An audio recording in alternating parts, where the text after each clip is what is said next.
Things are bad. Sometimes they get even worse. Ryan Clark of the Oregonian, not Ryan Clark of Peyton Manning's Not a Generational Talent. This is Ryan Clark with an E. Yes. He reported yesterday that Oregon State's top cornerback, Exodus Ayers, who did not play in their debut game, and some were wondering, is he going to play? It was a big. They didn't say anything about it. He was No. listed number one on the depth chart, and then just was not there and was not playing, and they didn't comment on it. They asked Sprague. He basically said, I will not talk about that. An Oregon State senior, a female senior, basically accused him of domestic violence. Yeah. Says he physically abused her during their 7-month relationship, according to a police report filed within the Corvallis PD this week. She also petitioned Benton County for stalking protective order that named Ayers, which was temporarily granted on August 6th by Benton County Circuit Court Judge. A hearing on whether to make the order permanent is scheduled for September 8th, so just in 3 days. As part of that order, Ayers is prohibited from contacting Rodriguez or her immediate family directly. No real comment from Oregon State about this. He's still practicing with the Beavers as of Wednesday and was held out of Oregon State's season opener for Cal on August 30th.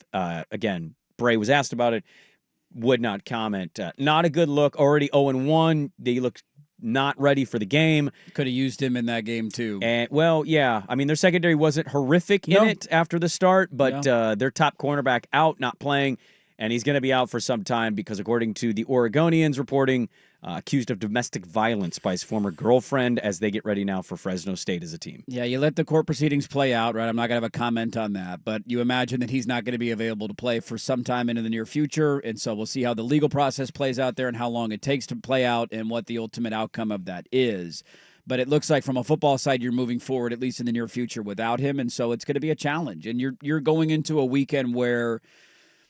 Well, I guess the last thing I'll say on that is I'm wondering if Bray, now that the news story is out, like, is he going to still not comment on it now that the news story is out there? I don't think he will. I think he's going to let the legal system play. I mean, my guess is that what is he going to add comment-wise? Yeah. Like, we're disappointed? Like, he's got to say anything because good point. You don't want to indicate guilt or whatever, and you don't want to be involved in it, so you comment out of it. Yeah, very, very good point. It's amazing how quickly you can get there from time to time, where you go into the season, there's excitement, there's anticipation, there's optimism for every fan base. This isn't just an Oregon State thing. It's for every fan base. How quickly you can arrive upon a week where it feels like, oh, God, this is it. And Oregon State is there this weekend. You're playing Fresno State. They took on Kansas in week 1. That's a good poll question. Is this weekend for Oregon State fans, oh, God, this is it against Fresno State? Yes or no at Sprague? If I were a Beaver fan, I'd have the same pessimistic long-term view as the majority of the fans who have chimed in to our show and sent us tweets and texts over the last week. Like, I totally understand where they're coming from. I wasn't shocked that they lost to Cal, and I'm not somebody that's hitting the alarm after that game necessarily, because I felt like a lot of that had to do with a freshman quarterback who I think is going to be in the conversation as a freshman All-American for how well he played. And when you go back and watch some of those completions he made early in that game, it was tight coverage. Like, there were guys around. It was very rarely somebody running wide open in the secondary. He just was beating corners with better throws, and that's going to happen from time to time when you play high-level college football. You don't have that level of challenge this weekend. They went on the road to Kansas in week 1, and I don't know how good Kansas ultimately will end up being. And that was a no-contest game. I mean, they got ran off the field in the week 0 game. Kansas is experienced. I'm not trying to say they're better Fresno's, than Oregon State. I get it. I'm not asking you to win 31-7. I'm just saying this is a game. They came back and beat Georgia Southern. Who knows what to make of that? They're ironically making the return to USC with Clay Helton this weekend. This is as big a must-win game. You don't do that in year 1 with everything that he was handed last year. In year 2, after the way they lost in week 1, this immediately becomes a must-win game for Oregon State. Can I just chime in, though, there on the Oregon State side of that? I'm with you. The fallout from Smith leaving and the talent that left, and then Bray's handed the keys. Barnes, Swag, I'm not wrong when I say this, right? Barnes didn't really interview. It was just, here's Trent Bray, job's yours. I don't remember Was it a Joe Cronin GM situation? Now, they might have used a firm to say, hey, to validate hiring him? Is there anybody out there we should take a look at? It's probably a legal process where you got to interview a handful. But I don't remember an extensive, we're starting a national search to find, Okay, so my point is, I don't disagree with your point. I would counter, though, that wasn't the narrative going into last year, and fans don't have to always be right on the narrative.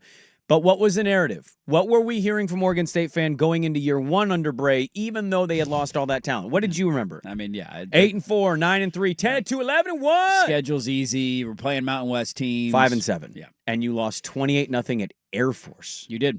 So 44-7, 44-0 a count, whatever the final was. I think it was 44-7. I will grant some leniency year one and the quarterback play. We saw how bad that was. Sure. To come out the way they did and just, I don't know, man. If they don't win this weekend, I mean, I think I am in the, oh, my God, this is it moment. Because if you can't win this game, I don't care that Fresno is higher ranked than you in the SP+. I think some of that is numbers, right? You play Georgia Southern, you win the game. You've had 2 games in your belt. Oregon State had 1. Yes. Like, that doesn't mean anything to me. From a talent perspective, you should be ahead of them. They were losing 14-13 at the half, by the way, of that game. Okay, and you're at home and, like, against Georgia not Southern. that matters because I guess the crowd's not even showing up. Right. But I guess I would just say, like, it's a 3-point spread. So we come in Monday and you won on a walk-off field goal. Like, you're not feeling great. That's going to feel like a loss to me. Yeah, you're not feeling great. This is a game where I want to see you get some actual pressure on a quarterback. Please register a sack. You've played 13 games. You have 7 sacks in 13 games. Yeah. That's literally the worst in college football of 100+ teams. So register a sack.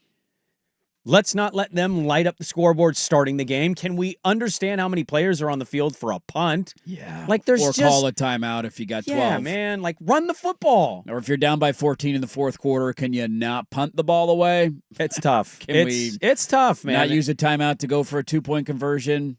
I hate to be so overreactionary to people, and some Beaver fans are out there like, no, calm down, man. It's only year 2. I'm not. I don't want them to fall into the bottom middle tier of the group of 5, let alone even be in it. No. If you don't beat Fresno this weekend, I think I've seen all I need to see. You're not going to beat Texas Tech at Texas Tech. You're not going to beat Oregon and Eugene. That one might get ugly, and I'm going to be like, cool, I'm glad we're still playing this game. Yeah. And then you're going to host Houston, and I'm not going to have any reason to feel optimistic. Like, it's a slippery slope between, be patient, stop overreacting, and, oh, my God, we're 0-5. What the hell just happened? So I will say it. I'll be willing to be on the side of this is kind of everything for me. I already don't feel great about it. No, and even if you win by 14, you're not coming in Monday saying everything's fixed. We're going to be great. No. It's just one building block of win. like, all right, we could all take at least a breath for a week, and then let's go have some tortillas thrown at us down in Lubbock. By the way, for Fresno State last weekend, the sign that you need to slow them down is they ran the ball for 351 yards against Georgia Southern. E.J. Warner, who is Kurt Warner's son, is their starting quarterback, and we talked about him when they played at Kansas in week 0.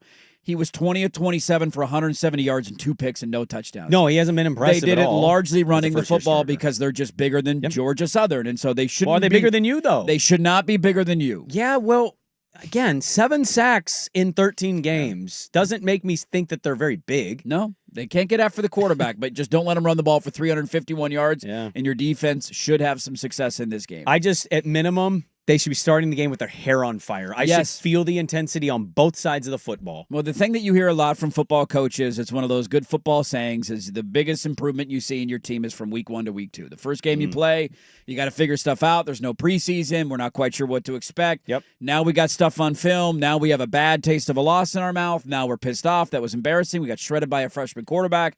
They should come out and lay a can of whoop ass on Fresno State this weekend. And I will go out on a limb. I did this yesterday for our Big Pack picks. I think they're going to kill Fresno State this weekend. What does that mean by a score? Can you just give me just a guess? I'll say... What's that look like to you? 38-17. But it's never close. So they're up 20 and it's never a contest. They're up 14 the entire game, and they end up winning the game by 21 points. I think there's talent on this Oregon State team more so than there was last year. I think there's more talent on Oregon State's team than there was Fresno State's team, and E.J. Warner ain't throwing those dots that Cal's freshman quarterback was doing last weekend. So they got to find other ways to get it offensively. You know they're going to try and run the ball. You load the box. Warner's not scaring me with his arm. I think their defense will have a better game. And Murphy's just got to cut down on the turnovers. That's been his bugaboo his entire career. Well, they got to protect him because he's not good under pressure. Not good under pressure, but stop turning the football over and you'll be fine. You'll win this game.